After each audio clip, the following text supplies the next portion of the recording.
Chaneli yetu inafunza mengi: elimu, nasaha, tiba asilia. Somo letu ni sasa. Angalia mwanzo mpaka mwisho ili ufahamu masomo yetu. Utajuaje kuwa sasa umekuwa? Mada ya leo. Karibu msafiri wa maisha, umekuja kusikiliza sauti ya nafsi yako. Leo hatupimi umri wa kalenda, tunapima ukomavu kwa mizani ya moyo. Mababu walisema mti haukomai kwa urefu bali kwa mizizi.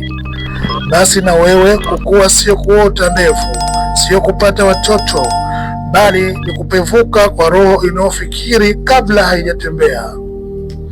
Siku utakayoacha kukimbiza upepo wa sifa, ukaanza kusikiliza sauti ya ndani, hapo mbegu ya utu uzima itapasuka. Mtu aliyekuwa hasemi kila anachokijua, hajibu kila neno, hachezi ngoma asioijua.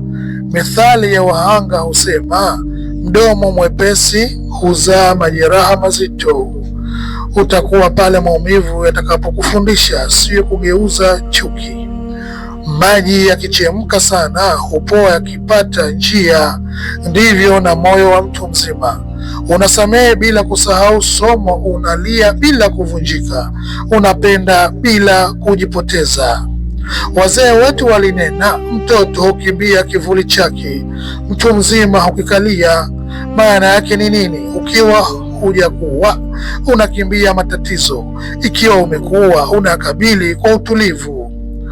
Mtu mzima hachagui marafiki kwa kelele zao.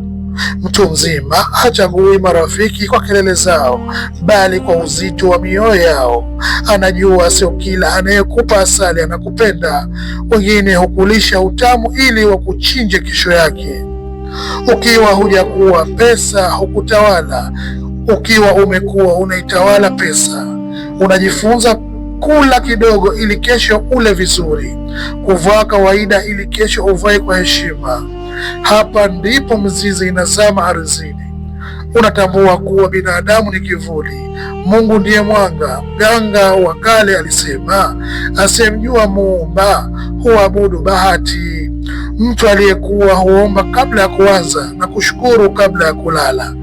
Sikila ewe mwanangu wa kiroho, kama leo umeanza kuchagua ukimya kuliko dharau, kumsamehe kuliko kulipiza, kujenga kuliko kubomoa, basi jua mbegu ya utu uzima inamea. Usiharakishe kuchanua, kila tunda lina msimu wake. Na kufunika kwa maneno ya heri, moyo wako uwe mpana kama anga, akili yako itulie kama ziwa, hatua zako ziwe mwanga wa mababu. Kama ujumbe huu umekugusa nafsi yako, jiunge na Bosnia Online TV. Weka comment, like na share ili tukuletee video zilizokuwa bora zaidi.